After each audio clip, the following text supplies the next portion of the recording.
Hola a todos, j'espère que vous allez bien pour commencer.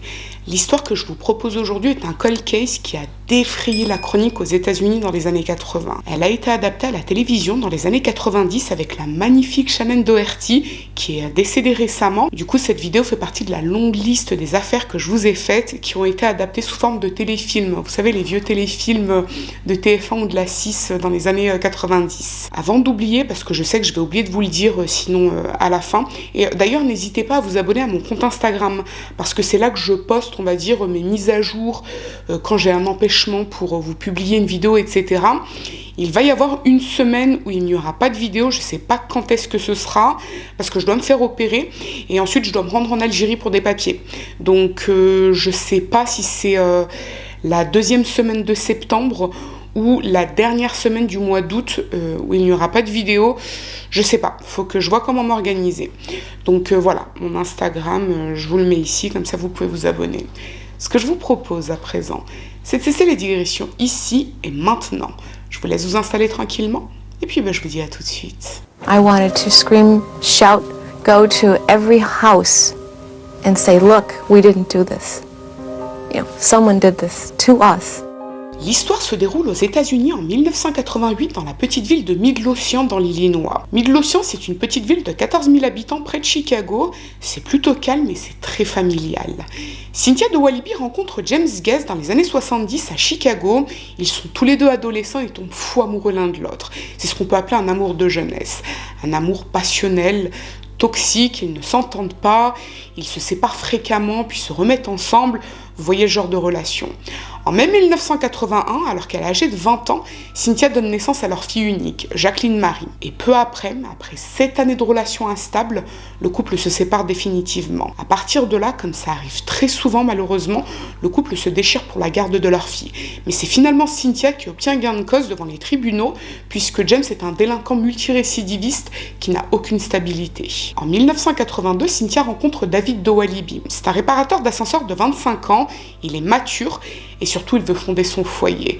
Et il n'est pas effrayé par le fait que Cynthia est mère célibataire, bien au contraire, il adore les enfants et tout de suite il accepte de prendre en charge Cynthia et sa fille Jacqueline qui a un peu plus d'1 an. Ils se marient en 1983 et le couple s'installe à Midlothian dans la maison d'Anna de Walibi, la mère de David. Anna a une grande maison, elle a aménagé le sous-sol en appartement dans lequel elle vit et son fils et sa femme s'installent à l'étage de la maison. Cela dit, le sous-sol ne dispose pas de porte pour sortir, donc Anna doit passer par l'étage quand elle sort ou rentre. Et apparemment, la cohabitation se passe plutôt bien. Cynthia se sent profondément heureuse aux côtés de David. C'est un homme doux, travailleur, qui s'occupe de sa fille comme si c'était la sienne. Et c'est d'ailleurs sans surprise qu'il adopte officiellement Jacqueline après le mariage. La fillette, qui n'a pas vraiment connu son père biologique à cause de ses allers et retours en prison, grandit en pensant que David est son vrai père. En 1984, Cynthia donne naissance à un garçon, Davy. Et vu de l'extérieur, la vie de famille des de Walibi est parfaitement équilibrée. David travaille dur pour sa famille, Cynthia a trouvé un travail d'assistante au service diététique d'un hôpital. C'est une famille américaine moyenne sans histoire, on va dire. La petite Jacqueline est décrite par sa famille comme pétillante, elle est souriante et agréable, et elle est très proche de son petit frère et de ses parents. Les années passent chez les de Walibi et il y a un point important à souligner, puisqu'on y reviendra ensuite. Cynthia et David ne pratiquent aucune forme de violence physique sur leurs enfants, ni fessées, ni claques ou elou. Ils sont perçus comme extrêmement doux par leur entourage, ils ne crient jamais sur leurs enfants et ils ne les punissent pas non plus, vous savez, avec ce type de punition, tu seras privé de dessert, va dans un coin. En fait, ils pratiquent ce qu'on appelle une éducation positive. Ils adorent les enfants. Et durant l'été 1988, Cynthia apprend qu'elle attend un 3e enfant. Et là encore, c'est le bonheur pour les de Walibi. Jacqueline a 7 ans, Davy en a 5 et ils sont impatients d'accueillir leur frère ou leur sœur. Sauf que tout ne se déroule pas comme prévu.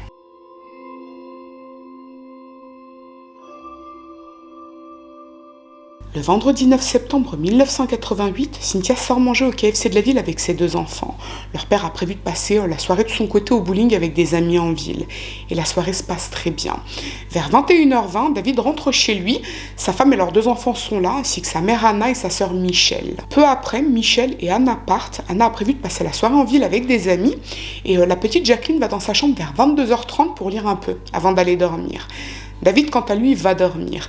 Cynthia et son fils Davy regardent encore un peu la télé, puis vers 23h30, Cynthia conduit son fils à sa chambre pour le coucher. Et ce qu'il est important de souligner, c'est que les deux enfants ont chacun leur chambre qui se trouve en face de celle de leurs parents. Avant de rejoindre son mari au lit, Cynthia vérifie que Jacqueline dort. C'est le cas. Elle s'est endormie en lisant un livre. Donc Cynthia éteint la lampe de chevet de sa fille et en partant, elle laisse la porte des chambres de ses enfants ouverte. D'ailleurs, elle ne ferme pas non plus la porte de sa chambre, de sorte que si l'un de ses enfants l'appelle pendant la nuit, elle pourra l'entendre. Cynthia se couche aux côtés de David et elle s'endort, parfaitement sereine. Le lendemain, le réveil sonne à 8h dans la chambre de Cynthia et David. C'est samedi, les enfants n'ont pas école, mais David a prévu de rejoindre des amis pour jouer au golf. Il laisse sa femme dormir, il rejoint son fils Davy qui est déjà réveillé. Il se rend dans le salon avec lui, il allume la télé pour que son fils regarde les dessins animés comme d'habitude, mais il remarque tout de suite quelque chose d'étrange. La porte qui donne sur l'extérieur est entrouverte. David pense d'abord que c'est sa mère qui a dû oublier de fermer la porte en rentrant de sa soirée. Il va la fermer, mais il remarque que la voiture de sa mère n'est pas dans l'allée. Là encore, même s'il trouve que c'est bizarre, il ne s'inquiète pas tout de suite. Il se dit qu'elle est peut-être rentrée dans la nuit et ressortie tôt dans la matinée. Bref, il prépare le petit déjeuner de son fils, il lit son journal et vers 9h, il entend Cynthia se réveiller. Il lui apporte une tasse de café et c'est là que Cynthia lui demande si Jacqueline est réveillée. Elle a bien entendu son fils Davy dans le salon, mais elle n'a pas entendu sa fille. David lui répond qu'elle dort toujours. Il ne l'a pas entendue se réveiller. À ce stade, il n'y a toujours rien d'inquiétant, mais Cynthia trouve que ça ressemble pas à sa fille. Généralement, les week-ends, elle se lève toujours tôt pour regarder des dessins animés avec son frère. Cynthia se dirige dans la chambre de Jacqueline et elle n'est pas dans son lit. David repense alors à la porte d'entrée. Peut-être que Jacqueline s'est levée avant lui et qu'elle est sortie jouer avec ses petites voisines. Elle aurait oublié de refermer la porte derrière elle. Ça, c'est quelque chose d'assez commun dans les coins tranquilles où il n'y a pas un fort taux de criminalité. Sauf que, lorsque Cynthia se rend chez ses voisins pour voir si sa fille s'y trouve, on lui répond que personne ne l'a vue. Cynthia frappe chez plusieurs voisins et tous sont unanimes.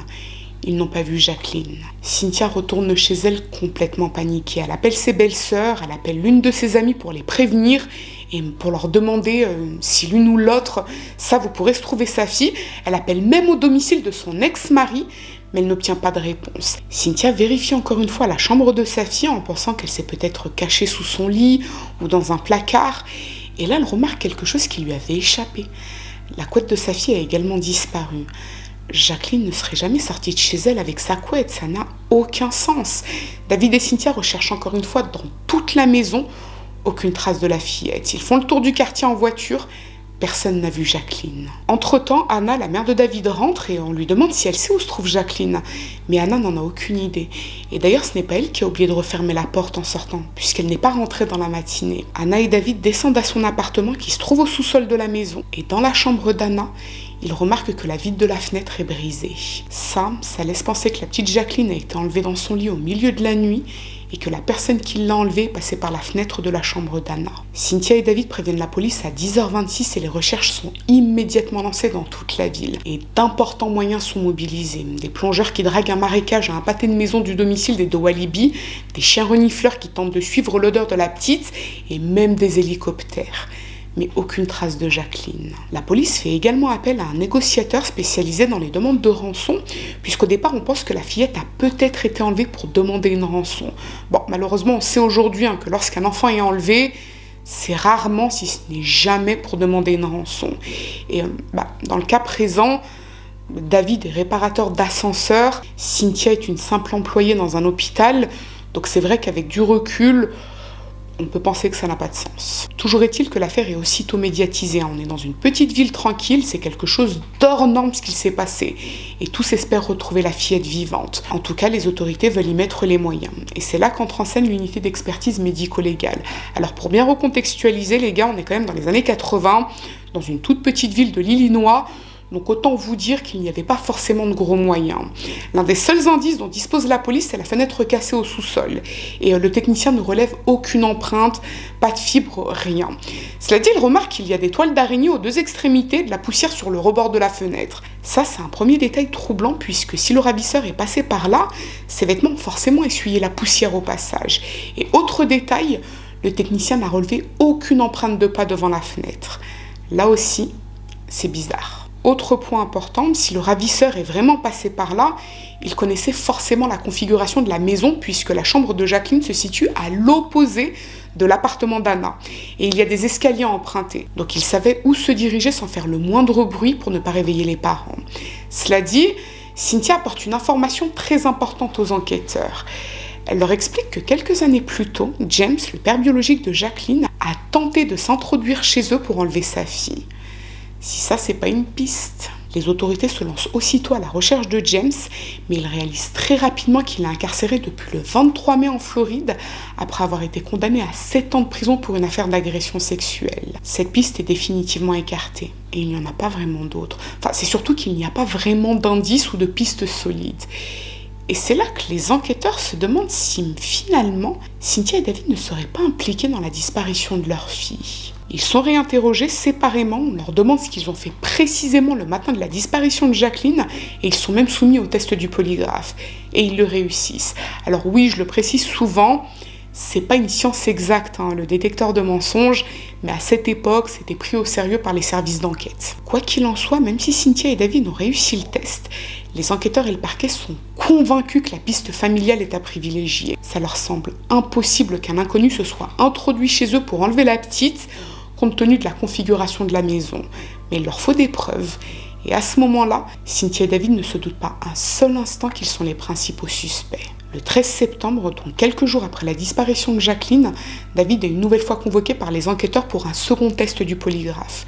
Et cette fois, les résultats ne seront pas concluants. David est interrogé pendant plusieurs heures et au fur et à mesure, il comprend qu'il est suspecté. On remet même en question son attachement à Jacqueline.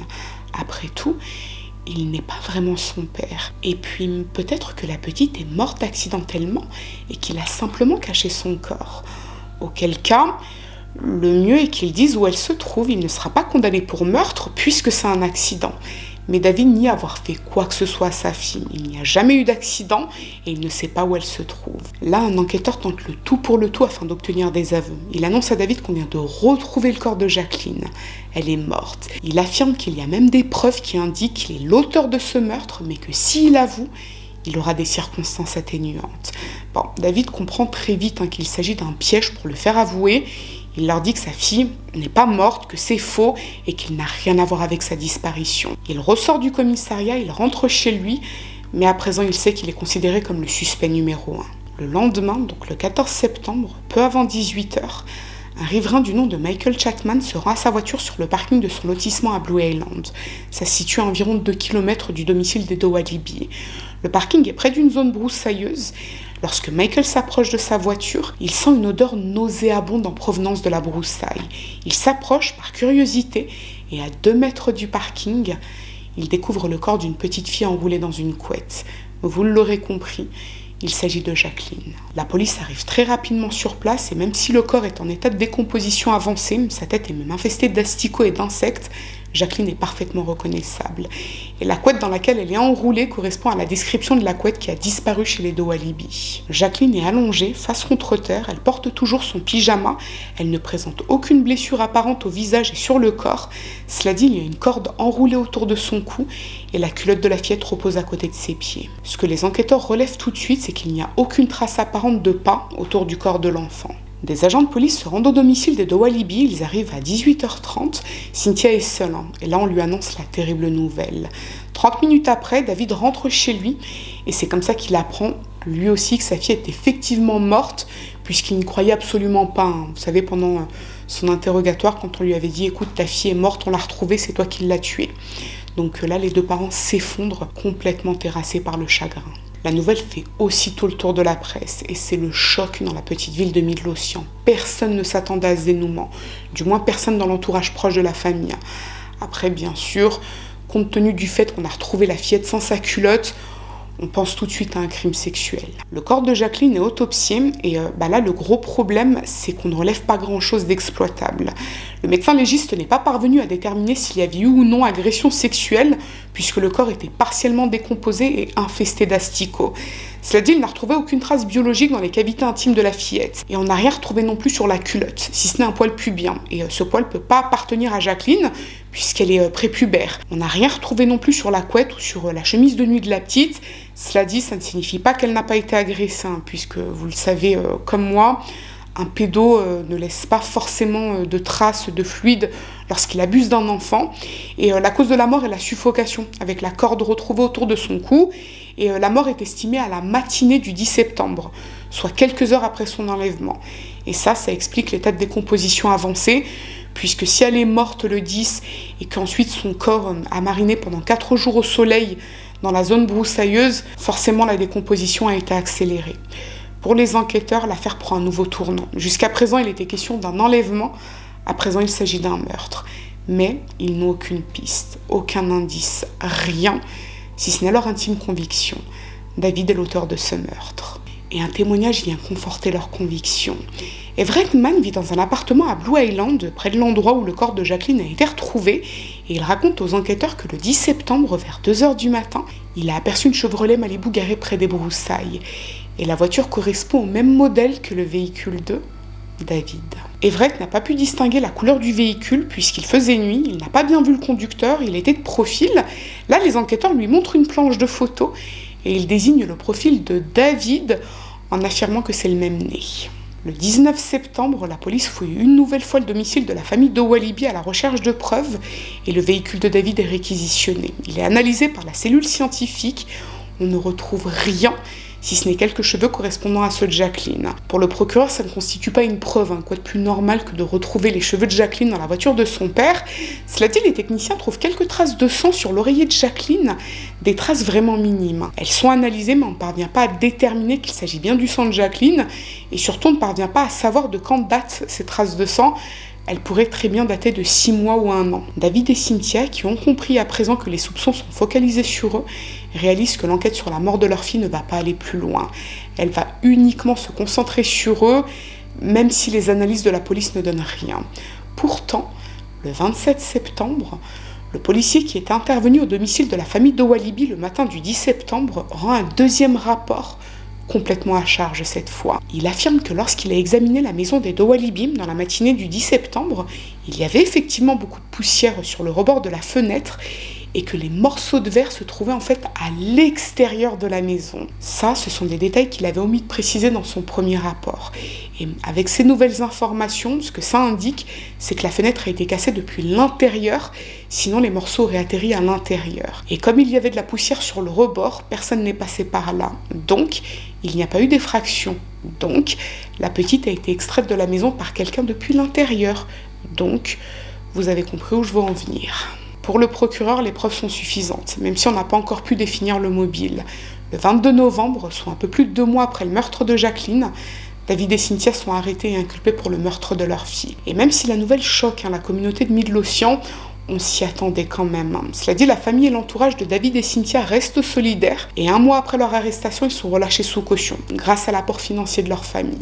La date de procès n'est pas encore définie, le procureur veut s'assurer que tous les éléments qui seront présentés devant la cour permettront la condamnation des 2 inculpés, puisque un procès coûte très cher. Si je vous dis pas de bêtises, aux États-Unis, ce sont les citoyens qui votent pour le procureur général. Donc forcément, il faut qu'il y ait une condamnation à la fin, puisqu'aucune communauté n'aime dépenser de l'argent inutilement.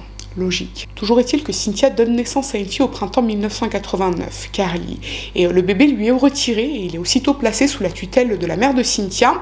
Le petit David avait également été retiré de la garde de Cynthia et David, puisque lorsque les parents avaient été arrêtés, il avait été examiné par un médecin, donc le petit David, et le médecin avait affirmé qu'il subissait des sévices chez ses parents. Il avait relevé tout un tas de blessures sur son corps. Et ce point avait beaucoup étonné l'entourage de la famille, puisque souvenez-vous que d'après leur voisinage et leur famille, Cynthia et David n'ont jamais été violents avec leurs enfants et ils pratiquaient l'éducation positive. Le procès de Cynthia et David d'Owalibi s'ouvre le 5 avril 1990 dans le comté de Cook. L'accusation a fondé une partie de son dossier sur des preuves circonstancielles. Le témoignage d'Everett Mann, par exemple, Il affirme avoir vu une Chevrolet Malibu vers les broussailles dans la nuit du 9 au 10 septembre, mais d'après la défense, il lui était impossible de distinguer le modèle de la voiture ou le nez de David au milieu de la nuit et à la distance où il se trouvait.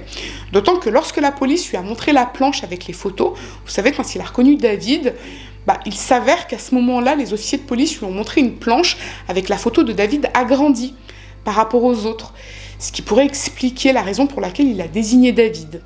Donc c'est vrai que ça c'est bizarre. D'ailleurs, Everett reconnaît lui-même qu'il n'est pas vraiment sûr du modèle. Il pense que la Chevrolet était de couleur foncée, ce qui ne colle pas du tout avec le véhicule de David qui est bleu clair. Il y a également les preuves scientifiques, à savoir les morceaux de verre à l'extérieur de la maison plutôt qu'à l'intérieur, ou encore les traces de poussière. Alors, d'après l'accusation, il s'agit de l'une des preuves les plus fortes du dossier, puisque ça démontrerait qu'on a fabriqué cette histoire de fenêtre cassée pour faire croire à un enlèvement. Pourtant, la défense produit une vidéo de reconstitution dans laquelle un voisin parvient à pénétrer par la fenêtre du sous-sol sans toucher les rebords. Donc, c'est possible. Mais l'accusation a plus d'un tour dans son sac.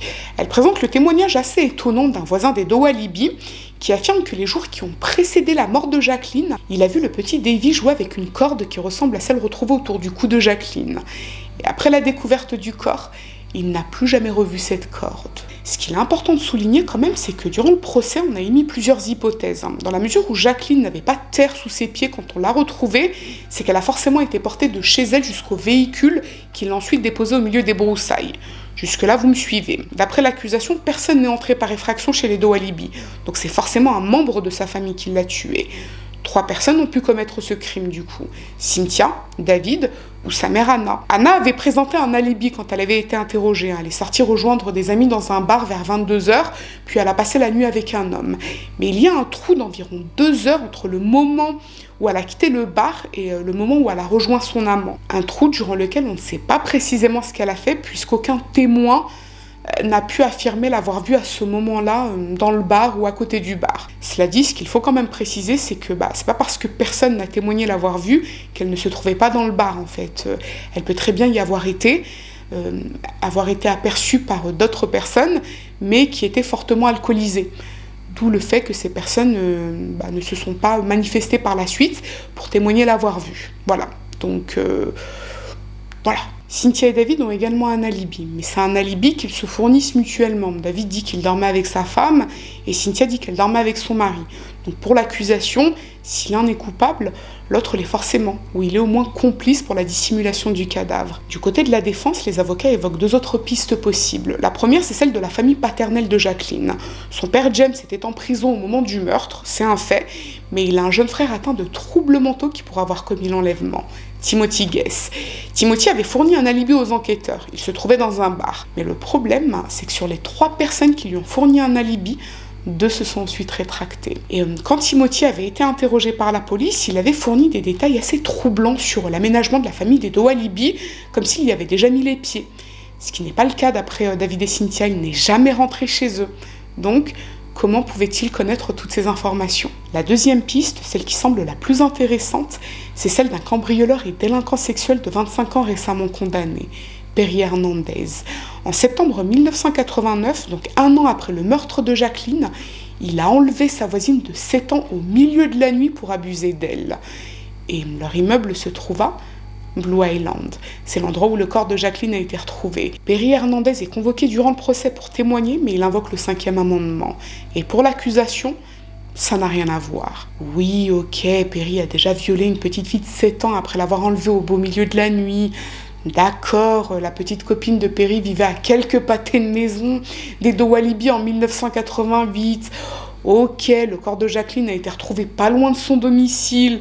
Oui, Perry est un cambrioleur qui sait comment rentrer par effraction chez les gens, mais ça n'a rien à voir. Petite parenthèse, quand j'ai fait des recherches sur le viol de la fillette par Perry Hernandez, j'ai lu que quand elle en a parlé à sa maman le lendemain ou quelques jours après, au début sa mère a douté, parce qu'elle ne comprenait pas très bien pour quelle raison le voisin aurait emmené sa fille sous un pont loin pour l'abuser.